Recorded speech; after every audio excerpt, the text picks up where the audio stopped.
Our first TikTok of the day is talking about the feminist movement and the transgender movement and the intersectionality, as the left would say, between those two. But this is just a young girl talking about what she's realized. Here we go. There's no such thing as healthy masculinity and feminism, and that's kind of transphobic. So I was at this party where there were mostly trans women, a couple of cis men, a trans man, and me. So one of the girls there, radical feminist, you'd think that Tumblr died and reincarnated as her. She says that she hates all cis white men, blah, blah, blah. And so the one trans man, my closest homie there, he goes, what about me?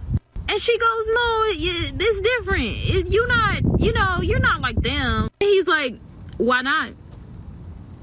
There's no difference between me and a cis man. So why not? And I'm like, and she's like, you've lived the female experience, so you kind of have a better idea than most cis men would. He goes, no, my experiences have never been female. They've just been experienced by other people as female. Explain yourselves. Y'all looking problematic. There's no such thing. Oh, this is just a massive cell phone, really? I'm completely lost. I hope you can unpack this for me, because I missed something halfway through this, and I'm just like, what is she even talking? Let's go through this. Yeah, let's do it in layman's terms here, and not leftist terms. So this is a young transgender person, okay? They're at a party with cisgendered women, which is no such thing. It just means a woman. They're with a party with biological women. They're at this party with biological women, and a transgender man, so a female that identifies as male, is at this party. And one of these biological women says, I hate all cisgender men, or all cisgender, the stuff that radical feminists say. So this transgender man, or a woman who identifies as male, is there and saying, well, what about me? I'm a man. You're a woman, but yes, I'm a man.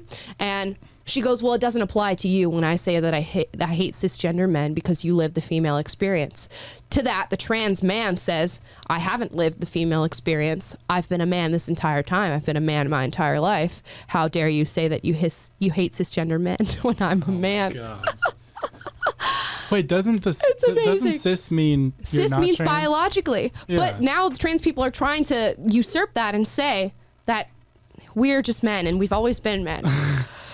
Oh, you see, the reason that this argument is even coming up is because your identity is illogical. It's illogical to even assume that by any means that you are a biological man or that you were born a man. It does not make sense, which is why when these two ideologies, the radical feminist ideology and the transgender ideology, which are meant to support each other, when they actually confront each other, the ideologies do not hold up, as is the case with most leftist ideology. If you put them side by side, they don't hold up. Radical tolerance with leftism, when confronted with, radical Islam or fundamental Islam, they don't hold up. Yet we're meant to be totally tolerant of Muslim people and their religion and the religion of Islam. Yet when those two ideologies, which are both leftist ideologies, meet each other and come to a confrontation, they X each other out.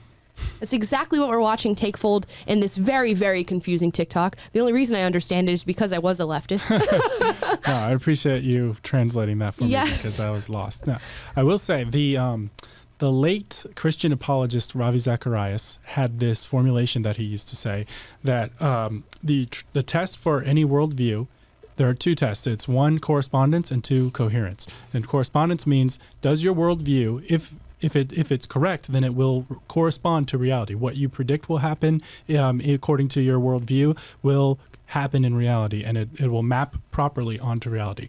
And then coherence is it'll be internally consistent. It will not contradict itself. Well, look at what's happening with this new postmodern woke ideology. It is so full of self-contradictions, and it is so far from simply mapping on. They can't even define what a woman is. Right. And so when you distort reality and have this confusing self-defeating ideology, there's no correspondence to it and there's no coherence to it. And so it fails both tests of a worldview that can function. And you see this over and over again, and that's why I feel bad, because this is the world view that is being preached to our youth in our schools, and it's what's being preached to your generation and younger. And it's a tragedy because they're being handed a worldview that doesn't work. And that's why depression rates are through the roof, suicide rates are through the roof, because they're being taught to view the world that does not correspond to reality. And they're being given a worldview that is self-contradictory on